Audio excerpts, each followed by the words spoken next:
Good morning. Now, in this session, we will discuss about the difference between Schottky barrier diode and PN junction diode. Then, what is meant by metal semiconductor ohmic contacts. Then, what is ideal non-rectifying barrier, etc. So, these are the topics discussed in your syllabus. So, we will learn each of these one by one. Now, this is the comparison between Schottky barrier diode and PN junction diode.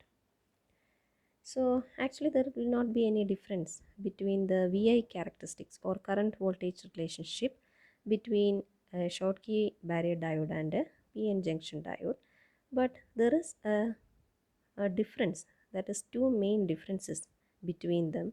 The first difference is in the magnitude of reverse saturation current density, and the second is in their switching characteristics. So although the VI characteristics of Schottky barrier diode and PN junction diode are the same, their main difference comes in two factors. One is in the reverse saturation current density and the other is in the switching characteristics. Now, the first thing is the expressions for reverse saturation current density. See, the first one gives the expression for reverse saturation current density for a Schottky barrier diode, and this is for a PN junction diode. So, from this expression itself, there is a difference. We can understand that there exists a major difference in the reverse saturation current densities between these two diodes. That is, here they have written, that is, there is a vast difference between these equations. Since that expressions is different, it is quite evident that the current mechanism will also be different in these two diodes. That is, in a PN junction, current is determined by diffusion of minority carriers, whereas in a Schottky barrier diode, current is determined by thermionic emission of majority carriers over a potential battery. Okay, so that is an important point, this one. Okay,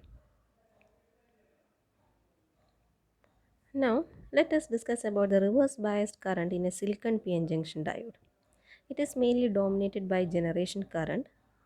Its generation current density, the value is almost 10 raised to minus 7 ampere per centimeter square, which is actually 2 or 3 orders of magnitude less when compared with reverse saturation current density of a Schottky barrier diode. Okay, that is a PN junction diode. Silicon diode is a PN junction diode. So that is also a difference between a PN junction diode and a Schottky barrier diode. Then a generation current exists in the reverse bias Schottky barrier diode. However, generation current is negligible when compared with the reverse saturation current density value. Now, here look at the notation. JST represents reverse saturation current density of Schottky barrier diode, whereas JS represents reverse saturation current density of PN junction diode. So here JST, that is reverse saturation current density of Schottky barrier diode, is very large compared to reverse saturation current density of a semiconductor diode or a PN junction diode. So since it is like that, the forward bias characteristics of these two diodes will be different. Here the figure shows the IV characteristics of these two diodes. The turn on voltage of Schottky diode is less compared to PN junction diode. So another difference comes.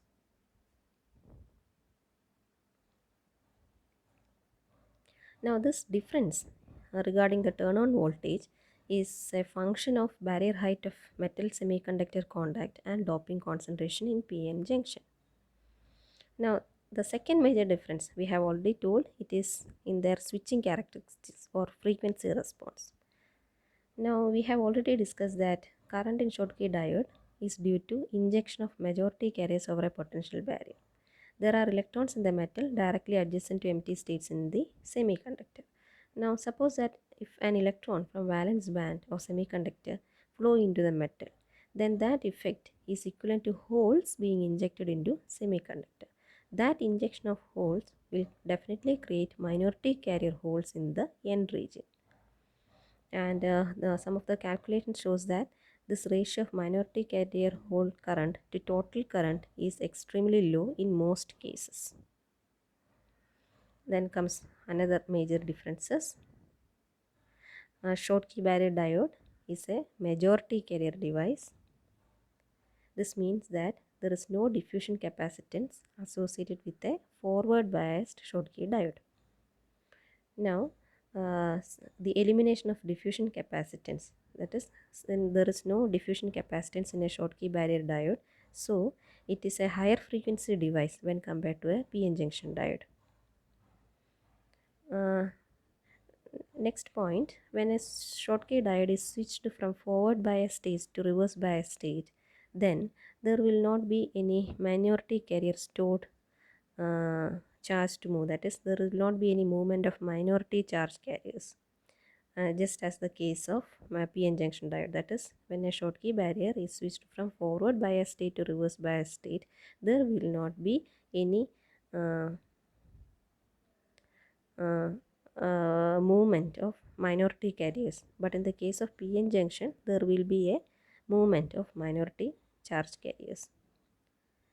Now, since there is no minority carrier storage time, the Schottky diodes can be used in fast switching applications, and that is, it can that switching time for a Schottky diode is of the order of picosecond range, whereas that switching time for a p-n junction diode is in the nanosecond range. So this, up to this, they are discussing about the differences between a Schottky barrier diode and a p-n junction diode. That is very important. So you will have to learn it. They will ask a question, compare between a Schottky barrier diode and a p-n junction diode. So please study it carefully. Next is, what is meant by metal semiconductor ohmic contact. All these are just theories, so it is enough that you read through it, nothing more to explain. Okay, we know that contacts are made between any semiconductor device or integrated circuit and the outside world. That contact are made via ohmic contact. Ohmic contact are nothing but metal to semiconductor contact. They are not rectifying contacts. It is a low resistance junction that provides conduction in both directions between metal and semiconductor. That is the definition for a metal semiconductor contact or ohmic contact.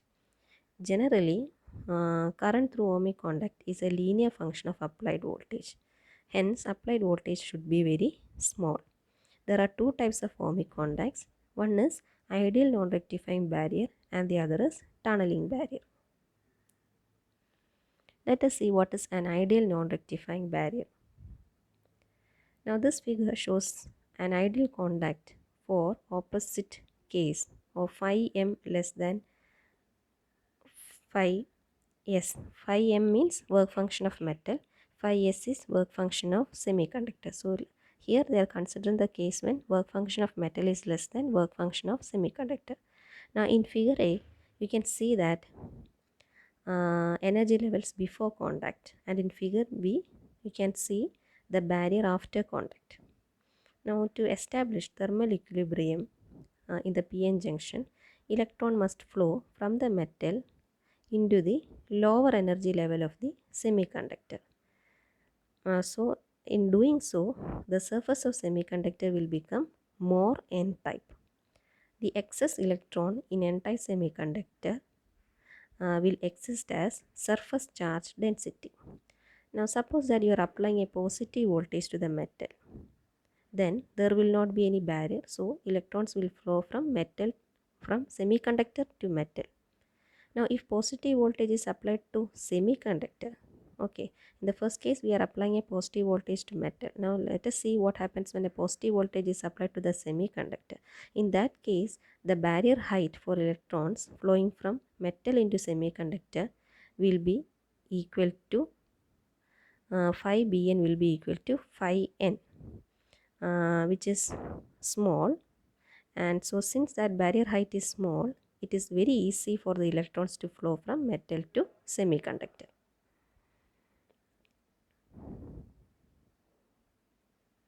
Now figure A, in this case it is actually the energy diagram when positive voltage is applied to metal. that is, here you can see that electrons flow downhill from the semiconductor into the metal, whereas figure B shows the energy band diagram when positive voltage is applied to the semiconductor. Here electrons flow from metal into semiconductor very easily, and this junction is then regarded as an ohmic contact.